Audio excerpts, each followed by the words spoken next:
নিতুজ হেসেলে আপনাদের স্বাগত। আজকের এই চিকেন রেসিপিটা খুবই সহজ, খুব কম মশলায় আর খুব তাড়াতাড়ি তৈরি হয়ে যাবে। বিশ্বাস করুন বন্ধুরা, এই রেসিপিটা আমার বাড়িতে সপ্তাহে অন্তত 3 বার তৈরি হয়। দেখুন, আমি এখানে কিছুটা চিকেন পরিষ্কার করে ধুয়ে নিয়েছি। তার মধ্যে দিয়ে দিলাম 1 চামচ পরিমাণ লবণ আর 4 চামচ পরিমাণ দিয়ে দিয়েছি টক দই, হাফ চামচ রসুন বাটা, হাফ চামচ আদা বাটা। এই মশলাটুকু দিয়েই আমি চিকেনটাকে ম্যারিনেট করে রেখে দিচ্ছি। ম্যারিনেটটা আপনারা যে যতক্ষণ করতে পারেন, 1 ঘন্টাও করা যাবে, আধ ঘন্টাও করা যাবে। যত বেশি সময় রাখবেন তত সুন্দর সফট হয়ে যাবে, খুব তাড়াতাড়ি কুক হয়ে যাবে। গ্যাসে কড়াই বসিয়ে দিয়েছি, দিয়ে এবার আমি তাতে দিয়ে দিচ্ছি, রান্নাটা যেহেতু পুরোটাই সর্ষের তেলে করব, পরিমাণ মতো সর্ষের তেল দিয়ে দিলাম। তেলটাকে এবার আমি গরম করে নেব।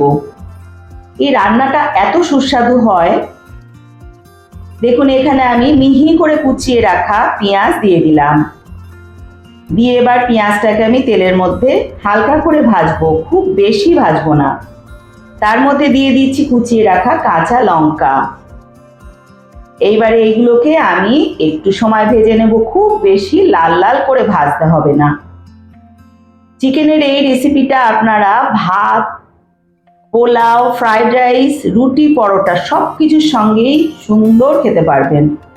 এবারে আমি ম্যারিনেট করা চিকেনটাকে এই পেঁয়াজের মধ্যে দিয়ে দিলাম, দিয়ে এবার ভালোভাবে কষতে থাকবো। যেহেতু দই দিয়ে ম্যারিনেট করে রেখেছি, খুব তাড়াতাড়ি কুক হয়ে যাচ্ছে।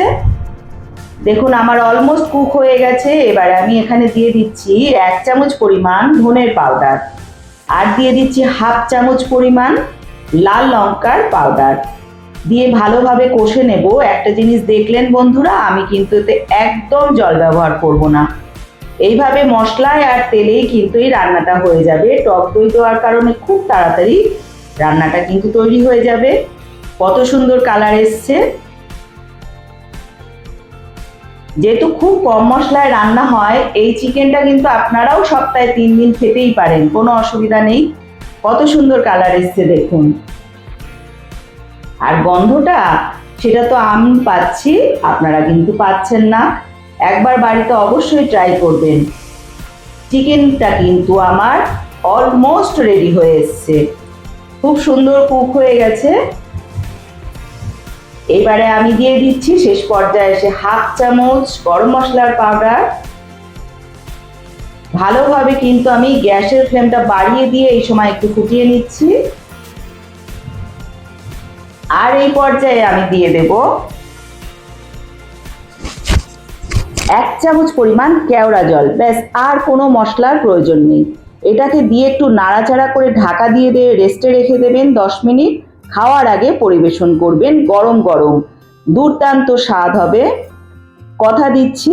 দারুণ স্বাদের এই চিকেন রেসিপিটা আপনারা একবার হলেও ট্রাই করবেন। সুস্থ থাকবেন, ভালো থাকবেন। আবার আসছি পরের রেসিপি নিয়ে। টেস্ট করে আপনাদের জানাচ্ছি কেমন হয়েছে আজকের রেসিপিটা।